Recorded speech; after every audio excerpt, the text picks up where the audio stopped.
ముందుగా దేవాది దేవుని వందనాలు, దైవజానికి వందనాలు. ఇప్పుడు వచ్చిన మీ అందరికీ కూడా ప్రభు పేరిట వందనాలు తెలియజేస్తాను. యోహాను సువార్త 19వ అధ్యాయం 28-29 వచనాన్ని. అటు తరువాత సమస్తమును అప్పుడు సమాప్తమైనదని యేసు ఎరిగి లేఖనము నెరవేరినట్లు నేను తప్పికొనుచున్నాను అనెను. చిన్న ప్రార్థన.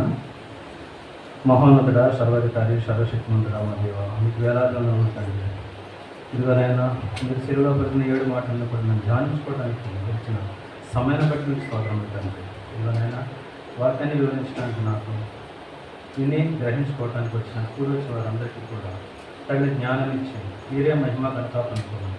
త్వరగా రానైనా అది వేస్తున్నామని ప్రార్థించి స్థుతించి పెట్టుకుంటున్నాము తండ్రి.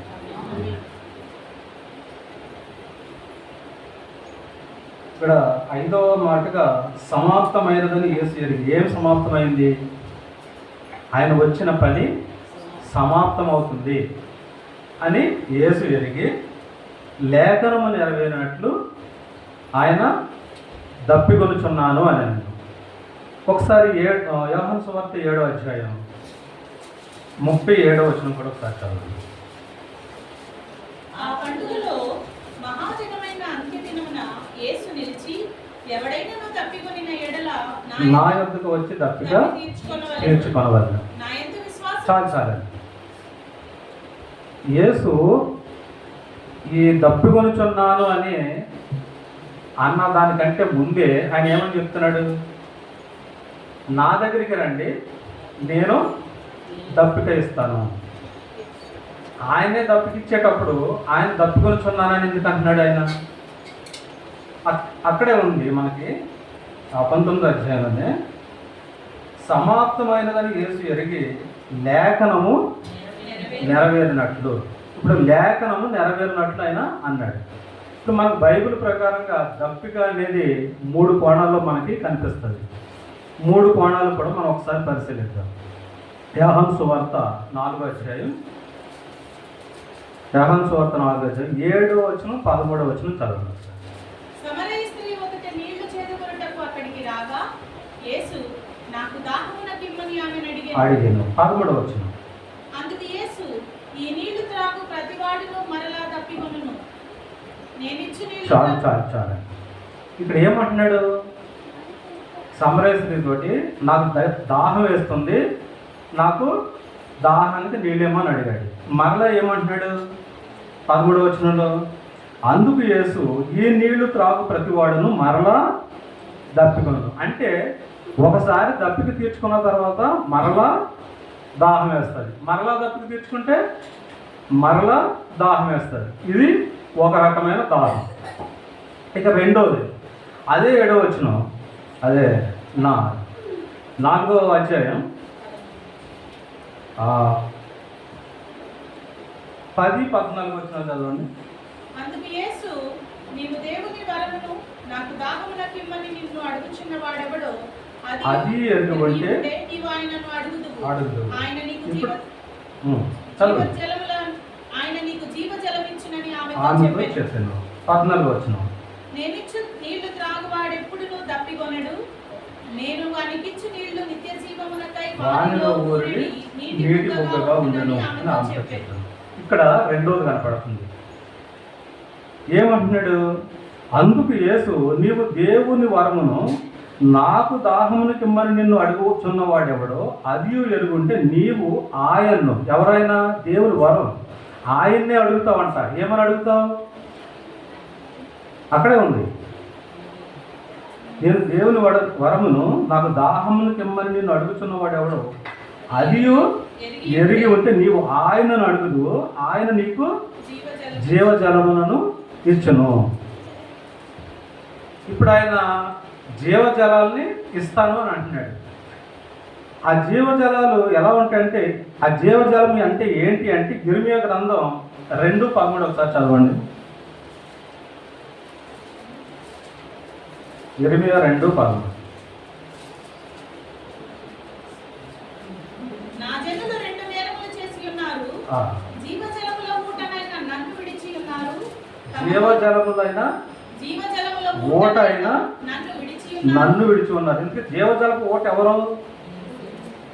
దేవుడే.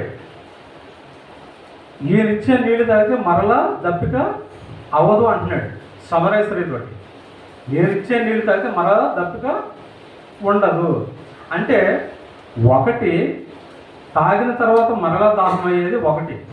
రెండవది, ఆయన ఇచ్చే నీళ్ళు తాగితే మరలా ఎప్పుడు కూడా దప్పిక అనేది ఉండదంట. ఇది రెండవది. ఇక మూడవది, లోకాసు వార్త 16:23. అప్పుడతడు పాతాళంలో బాధపడుచు కన్నులెత్తి దూరం నుండి అబ్రహామును అతని రొమ్మున ఆనుకుని ఉన్న లాజరును చూచి, తండ్రివైన అబ్రహామా, నా యందు కనికరపడి తన వేడి కొనను నీళ్లలో ముంచి నా నాలుకను చల్లార్చుటకు లాజరును పంపుము, నేను ఎర్రి జ్వాలలో యాతన పడుచున్నానని. చాలు సార్. ఇక్కడ ఏమంటున్నాడు? అప్పుడు అతడు పాతాళంలో బాధపడుచు, ఎవరు? ధనవంతుడు పాతాళంలో బాధపడుతున్నాడు. బాధపడుచు ఏమంటున్నాడంటే, కన్నులెత్తి దూరం నుండి అబ్రహామును అతని రొమ్మున లాజరును ఆనుకుని ఉన్న లాజరును చూసి, తండ్రివైన అబ్రహామా, నా యందు కనికరబడి. ఈయన ధనవంతుడు ఇక్కడ ఉన్నంతసేపు ఎలా ఉన్నాడు? చాలా లగ్జరీస్గా బతికాడు, చాలా. ఇప్పుడు అక్కడికి వెళ్ళాక ఏమంటున్నాడు? తండ్రివైన అబ్రహామా. వరుసలు వస్తున్నాయి ఇప్పుడు. ఇంతకుముందు వరుస తెలియదా? అబ్రహాము తన తండ్రి అని తెలియదు. అబ్రహాము తన తండ్రి అన్న విషయం తెలియదా అంటే తెలియదు. ఎందుకు? ధనవంతుడు ఎవరు? యూదుడే.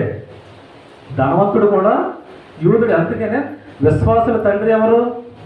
అబ్రహాము. అందుకని నా తండ్రి అయినా అబ్రహామా అని అంటున్నాడు.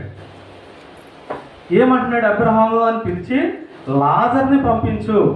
ఒకసారి లాజర్ని పంపిస్తే, ఇప్పుడు మనం చూడండి ఎంత వేడి, వేసవిలో ఎంత దాహం వేస్తుంది మనకి, చాలా దాహం వేస్తుంది వేసవిలో. అలాగా వేడికి మనకు దాహం ఎక్కువ అవుతుంది. ఇక్కడ ఉన్నది ఎక్కడున్నాడు? ధనవంతుడు మంటల్లో ఉన్నాడు, అంటే వేడిలో ఉన్నాడు. దాహానికి నీళ్ళు ఇవ్వడానికి ఆయన ఏమంటున్నాడు? లాజర్ని పంపించు, ఒక బాటిల్ పంపించు అంటలా. ఒక బాటిల్ ఇచ్చి పంపించు, నా దాహాన్ని తీర్చుకుంటానని చెప్పట్లా. ఏమంటున్నాడు? వేలి కొనను. వేలు కూడా పూర్తిగా ముంచమట్లా. వేలి కొన అంటే చివర. ఈ చివర ఒకవేళ లాజరు ఆ వేలి కొన నుంచి తీసుకొస్తే అక్కడ నుంచి ఇక్కడికి వచ్చేసరికి ఆవిరైపోతుంది కూడా, వాటర్ ఉండదు. ఆ వేలి కొనని పంపించాడు. ఎందుకంటే అక్కడ దాహం తీరట్లా. నరకంలో ఉన్నాడు, దాహం తీరట్లేదు. అంటే దాహం తీరని ప్లేస్ ఒకటి ఉంది, అసలు ఎన్నటికీ దాహం తీరని ప్లేస్ ఒకటి ఉంది. మనం దాహం తీర్చుకున్న తర్వాత మరలా దాహం వేస్తుంది, మరలా తీర్చుకున్న తర్వాత మరలా దాహం వేస్తుంది. ఇలాగా నిత్యము జరుగుతూనే ఉంటుంది, నిరంతర ప్రక్రియ ఇది. ఇదొకటి. మూడోది, అసలు దాహం అనేది లేని ప్రదేశం. ఇప్పుడు మరలా తీర్చుకునే దాహం ఎక్కడుంది? భూమి మీద ఉంది. అసలు దాహమే తీరని ప్రదేశం నరకంలో ఉంది. అసలు దాహం తీరని ప్రాంతం అది, దాహమే వేయని ప్రదేశం పరలోకం. ఇప్పుడు యేసుక్రీస్తు ప్రభువు వారు ఏ దాహం గురించి అడుగుతున్నాడు ఆయన? ఇది ప్రశ్న.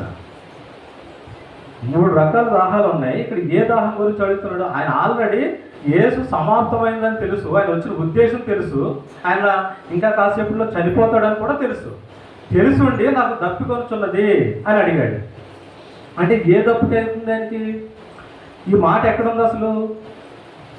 మనకి లేఖనం నెరవేరాలి అని అన్నాడు. 69వ కీర్తన 69:21. 69. వారు చేతులు నాకు ఆహారంగా పెట్టిరి, నాకు దప్పి అయినప్పుడు చిరకను త్రాగనిచ్చిరి. వారి చేతులు నాకు ఆహారంగా పెట్టిరి, నాకు దప్పికైనప్పుడు చిరకను త్రాగి. ఈ నెరవేర్పు అనేది, ఈ యొక్క లేఖన నెరవేర్పు అనేది జరగాలి కాబట్టి అక్కడ ఏమడుగుతున్నాడు అంటే, నాకు దప్పికొనుచున్నాను అని అన్నాడు. దాహం వేస్తున్నాడు. ఇంతకైనా దాహం ఏంటి? ఆయన దాహం ఆత్మల దాహం. ఆత్మల్ని రక్షించాలి. ఎందుకు రక్షించాలి? ఏదైనా తోటలో ఒక పాపం జరిగింది. ఆ పాపానికి పరిహారం జరగాలంటే మనకు మనం పాపం చేయటం వరకే మన పని. పాపాన్ని తీసుకునే అధికారం మనకు లేదు. ఒక హత్య చేస్తాం. హత్య చేసిన వాడు పోలీసులు వచ్చి తీసుకెళ్ళి నేను రాను అని అంటే కుదురుద్దా? కుదరదు. ఎందుకంటే చేయటం వరకే అతని పని. చేసిన తర్వాత వేరే వ్యక్తి చేతుల్లోకి వెళ్ళిపోతుంది. అలా పాపం చేయటం వరకే మన పని. పాపాన్ని తీసివేయాలంటే సాక్షాత్తు దేవాది దేవుడే దిగి రావాలి. సాక్షాత్తు దేవాది దేవుడు దిగి వచ్చి ఆయన రక్తాన్ని కాల్చి ఆ రక్తంలో మనం కడగబడితే తప్ప మన పాపం పోలేదు. ఇప్పుడు పాపం పెద్దదా? ఈ లోకంలో ఉన్నవి అన్నీ మనకు కావాల్సిన నిత్యావసరాలన్నీ పెద్దవా? మరి పాపం అంత పెద్దదైనప్పుడు మనం దేనికోసం వస్తున్నాం? మన్నైనది వెనుకటి వలె మన్నైపోను, ఆత్మతో దయచేసిన దేవుని యొక్క మరలా ఇది నియమం. ఎందుకంటే మనం చనిపోయిన తర్వాత ఆత్మ ఎక్కడికి వెళ్ళాలంటే దేవుని దగ్గరికి వెళ్ళాలి. దేవుని దగ్గరికి వెళ్ళి ఆత్మ ఎప్పుడైతే ఆదాము పాపం చేశాడో ఆ పాపం చేసిన తర్వాత ఏమైపోయింది? అది బద్దలైపోయింది. అక్కడ బ్రేక్ అయింది, అక్కడ ఆగిపోయింది. ఇప్పుడు ఆ పాపం చేసిన తర్వాత పాపి పరలోకం వెళ్ళటం అనేది అసాధ్యం. కాబట్టి ఎక్కడికి పోతుంది? ఇప్పుడు ఆత్మ నరకానికి పోతుంది. ఈ నరకాన్ని తప్పించాలి అని అంటే సాక్షాత్తు యేసుక్రీస్తు ప్రభువులో శిలువలో ప్రాణం పెట్టాల్సిందే. అదే విషయాన్ని మనకు ఆదికాండం 3:15 మనకు కనిపిస్తుంది. ఆ పాపం జరిగిన తర్వాత ఆ 3:15 తర్వాత ఇది ఎంత పెద్ద బైబిల్ మన చేతికి రావడం జరిగింది. ఎందుకంటే ఈ మాటలన్నీ ఆ పాపం జరిగిన దానికి ప్రత్యేకంగా వచ్చినాయి ఇవన్నీ. ఈ మాటలన్నీ ఆయన అంటాడు. ఒకసారి ఇర్మియా గ్రంథం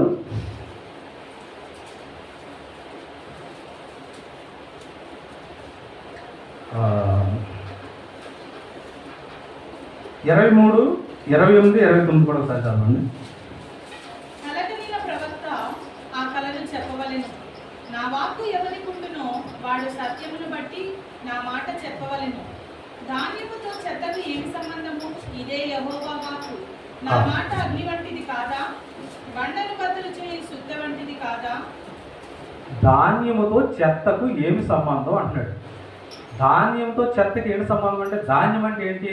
ఇందులో ఉన్నదంతా ఆయన మాటలు ధాన్యం. మరి చెత్త ఏది? నేత్రాశ, శరీరాశ, జీవపదార్థం. అంటే లోకంలో ఉన్న ఇవన్నీ కూడా చెత్త అంటున్నాడు. నా మాట అగ్ని వంటిది కాదా? ఆయన మాట ఏంటి? అగ్ని. అపోస్తల కార్యాలు 2వ అధ్యాయంలో ఆ పరిశుద్ధాత్మ దేవుడు వచ్చినప్పుడు ఏం జరిగింది? నాలుకలు అగ్ని నాలుకలుగా విభాగింపబడ్డాయి. అంటే అగ్ని నాలుకలుగా విభాగం, నాలుకలు అగ్ని నాలుకలు అయిపోయినది కాదు. ఆయన మాట వాడి నోటికి వచ్చిందని అర్థం. యెషయా గ్రంథంలో కూడా ఆయన నోటికి ఏంటి? అగ్నిని నాలుకకి తాకించాడు. అంటే మాటలు పెట్టాడని, ఆ దేవుని మాటలు యెషయా నోట పెట్టాడని అర్థం. అలాగే ఇర్మియా కూడా ఆయన మాట ఉంచాను అని అంటాడు. ఆయన మాట అగ్ని, నేను అగ్ని వేయ వచ్చింది అని అంటాడు. లోకాసు వార్త 12వ అధ్యాయం సార్ చూడండి. నేను లోకముతో అగ్నివేయ వచ్చితిని, భూమి మీద అగ్నివేయ వచ్చితిని అని అంటాడు.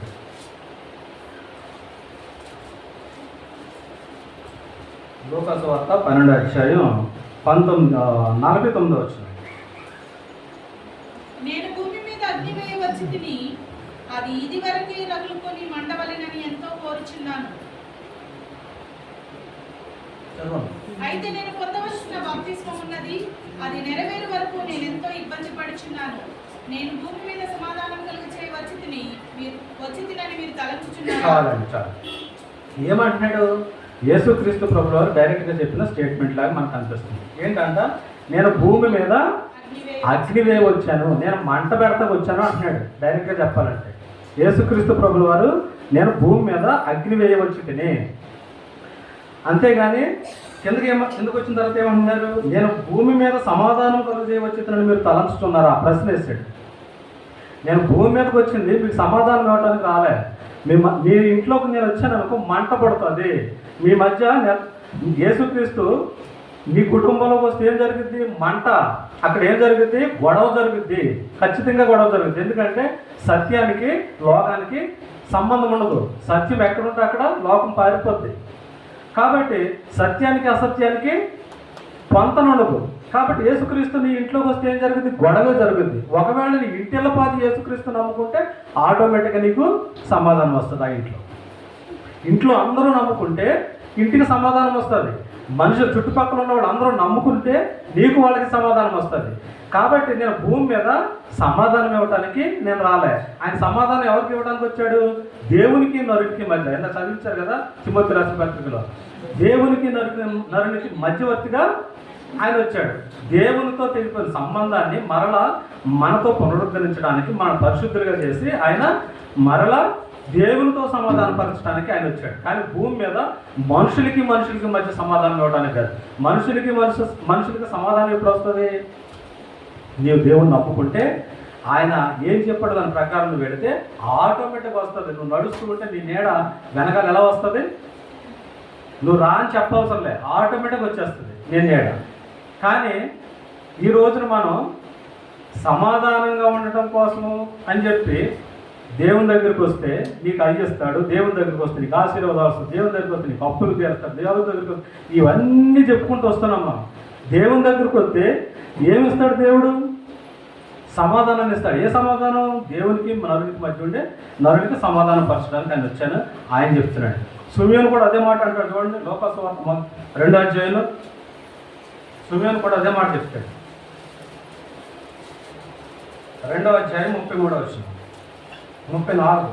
సుమియోను వారిని దీవించి, ఇదిగో అనేక హృదయ ఆలోచనలు బయలుపడినట్లు ఇశ్రాయేలీయులలో అనేకులు పడుటకును తిరిగి లేచుటకును వివాదాస్పదమైన గుర్తుగా ఈయనను నియమించి ఉన్నాడు. వివాదాస్పదమైన గుర్తు. వివాదం అంటే గొడవ, ఆస్పదం అంటే కారణం. వివాదానికి కారణంగా ఈ గుర్తు, చిహ్నం. ఈయన ఎవరు? ఈయన వచ్చాడంటే ఖచ్చితంగా ఏం జరుగుద్ది? వివాదం, గొడవ జరుగుద్ది. ఎవరికి? సత్యానికి అసత్యానికి. ఇప్పుడు సత్యాన్ని నమ్ముకున్నావు అనుకో, ఖచ్చితంగా నీకు పరలోకం ఇస్తాడు. అసత్యాన్ని పోతే నరకానికి పోతావు. ఇంతే ఆయన చెప్పేది. నీ దగ్గరికి వస్తే ఇస్తాను కాదు. ధాన్యముతో చెత్తకు ఏంటి సంబంధం? ధాన్యం అంటే బైబిల్లో ఉన్న యేసుక్రీస్తు మాటలు. చెత్త అని అంటే భూమి మీద ఉన్న ప్రతిదాన్ని. ఈ రోజున మనం చెత్త ఏరుకోవటానికి ఇక్కడికి వస్తున్నామా? యేసుక్రీస్తుని నమ్మి మనం పరలోకం పోవడానికి ఇక్కడికి వస్తున్నామా? ఒక ప్రశ్న వేసుకోవాలి మనం. ఈరోజు మనం అందరం కూడా ఒక ప్రశ్న వేసుకోవాలి. ఇక్కడికి ఆయన దాహాన్ని తీర్చడానికి వస్తున్నామా? మన దాహాన్ని తీర్చుకోవడానికి ఇక్కడికి వస్తున్నామా? చాలా ఇంపార్టెంట్ ఇది. ఎందుకంటే నాకు దగ్గర 4-5 రోజుల నుంచి వాట్సాప్లో మెసేజ్లు వస్తున్నాయి, వీడియోస్. సాక్ష్యాల గురించి చాలా దారుణంగా ఉంది. మీరు విన్నారో లేదో? గ్యాస్ అయిపోయిందని ఒక ఆవిడంట, గ్యాస్ అయిపోయిందని ప్రార్థన చేస్తే పొద్దున్నే తీసుకొచ్చి గ్యాస్ బండ్ ఇచ్చాడు పరిశుద్ధాత్మ దేవుడు. గ్యాస్ అయిపోయిందని అంటే ఒక ఆవిడంట పాము గరిచిందంట, పామే తీసుకెళ్ళి హాస్పిటల్లో జాయిన్ చేసిందంట. ఇటువంటి దరిద్ర కొట్టు సాక్ష్యాలన్నీ విని ఈ రోజుని ఆ అన్నవాడిని అనట్లా, మనం నమ్ముకున్నాం. మన యేసుక్రీస్తు ప్రభువుల వరకు పెడుతున్నారు, బయట ట్రోల్ చేస్తున్నారు. మనం దేన్ని నమ్ముకుంటున్నాం మనకే అర్థం కావట్లా, దేని గురించి సాక్ష్యం చెప్తున్నాం మనకే అర్థం కావట్లా. ఈరోజు యేసుక్రీస్తు శిలువ త్యాగము బయటికి వెళ్ళిపోయింది. ఈ రోజున మనం 7 మాటల్ని చెప్పుకుంటున్నాం. 7 మాటల్లో కూడా 7 మాటల్లో 5వ మాట అనేది ఒక రకంగా చెప్పాలంటే గుండె లాంటిది. 7 మాటల్లో కూడా గుండె లాంటిది మాట. ఎందుకంటే ఆయన వచ్చిన ఉద్దేశం ఇందులోనే ఉంటుంది. ఆయన వచ్చిన ఉద్దేశం ఏంటంటే ఆత్మల దాహం. నీకు అక్కడి నుంచి ఇవ్వచ్చు. నీకు ఏదన్నా దేవుని అడుగుతున్నా స్వస్థత ఇమ్మని, దేవుడు ఇస్తాడు, ఖచ్చితంగా ఇస్తాడు, ఇవ్వకుండా మానడు. కానీ అక్కడే ఆగిపోకు. నీకు ఏది కావాలన్నా దేవుడు ఇస్తాడు. నా నీతిని నా రాజ్యాన్ని ఎత్తండి, మీకు అన్నీ కూడా మీరు ఇస్తాను అని అన్నాడు. ఆయన ఇస్తాను అన్నాడు. నీతిని రాజ్యాన్ని మొదటి వెళితే రెండవదిగా నీ వెంట వస్తుంది. దేని పక్కన పెట్టి ఎన్ని సంవత్సరాల నుంచి మనం 7 మాటలు చదువుకుని ఉంటున్నాం. కానీ ఇందులో ఉన్న పరమార్థం ఏంటనేది గుర్తించకుండా మనకి ఎంతకాలం వచ్చి కూర్చొని వెళ్ళిపోయినా సరే ఒకే ఒకటి జరిగింది. బయట అంజూరు ఉన్నారు కదా, వాళ్ళు చచ్చి నరకానికి పోతారు. ఎలాగా? మొత్తం అన్ని తీర్చుకుని భూమి మీద చచ్చి నరకానికి పోతారు. ఒకవేళ దేవుణ్ణి నమ్ముకున్నామని చెప్పుకుంటూ ఆయన మాటలు వినకుండా మనం ఎక్కడుండి చచ్చిపోయితే మనం ఎక్కడ పోతాం? కొన్ని విషయాల్లో తగ్గించుకొని మనం కూడా నరకానికే పోతాం. కాబట్టి మనం ఎలా నమ్ముకుంటున్నాం, ఎందుకు నమ్ముకుంటున్నామో మనకు తెలియకుండా మన ఇష్టానుసారంగా మనం నడుస్తూ ఈరోజు దేవుని దగ్గరికి వచ్చి ప్రభు అది నువ్వు అడగక ముందే నీకు తెలుసు, ఆయన తెలుసు, ఆయన నీకేం కావాలనేది. అడగొద్దని కాదు, అడగాలి. ఎందుకంటే తండ్రిని అడుగుతాం మనం. కానీ మనం అడిగే ఉద్దేశం ఎందుకు? ఆయన దాహం ఏంటి? ఆయన దాహం ఆత్మల దాహం. ఈ ఆత్మల దాహాన్ని తీర్చుకోవడానికి యేసుక్రీస్తు ప్రభువు వారు ఈ భూలోకానికి వచ్చాడు. ఎందుకంటే మనల్ని రక్షించడానికి ఆయన రక్షకుడు. ఈ కొద్ది మాటలను బట్టి దేవునికి మహిమ కలుగును గాక. ఆమేన్.